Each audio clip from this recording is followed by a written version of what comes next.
My grandfather used to tell me scary stories every Saturday night when I was a kid.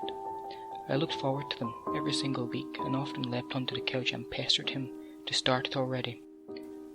The stories varied, from being about haunted pirate ships that still splash about in the open sea hundreds of years later with no port in sight, to old schoolhouses that were all shut down 50 years ago after the mysterious disappearances of several children.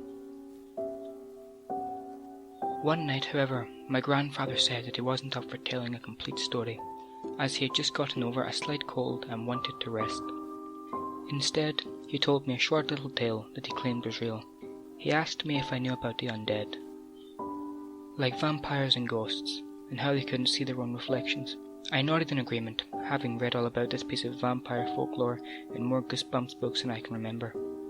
"Well," he said, taking a seat on the couch and taking off his eyeglasses, "there is actually a very good reason for that, son.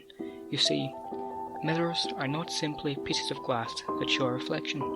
They are windows to another world, a world far different from our own, a world that some people call the afterlife.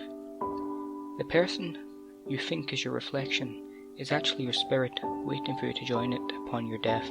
Until then, their job is to keep you out of their world. But, you know why I mentioned vampires?" I shook my head, enthralled and wondering in anticipation what he was going to say. "When they become undead, their spirit vanished." He snapped his fingers in the air and made a whooshing sound. "Gone, just like that. Because of this, son, there is no one to keep them out of the other world, the afterlife. They can freely move back and forth between each world like it's an open doorway. But the truly scary thing is, you know how a vampire turns you into one by biting you?" I nodded, becoming even more anxious and fearful.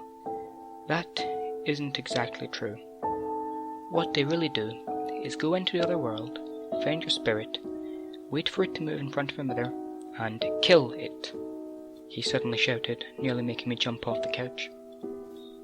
"Then you become one of them."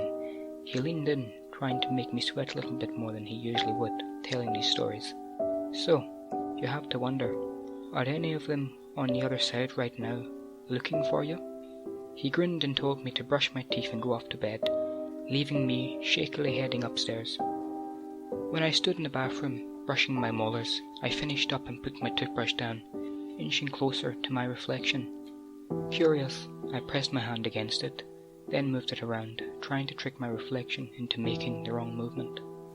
After a few seconds of doing this, I gave up, telling myself that even if Grandpa's story were true, no one would want to take my spirit, since I was just some random little kid who hadn't done anything wrong. Only moments later, however, my peripheral vision caught something in the mirror. It looked like a hand beginning to grip the doorframe. Just as I saw something beginning to lean in, I looked back at myself in the mirror. My reflection stared back at me, looking terrified, and blinked.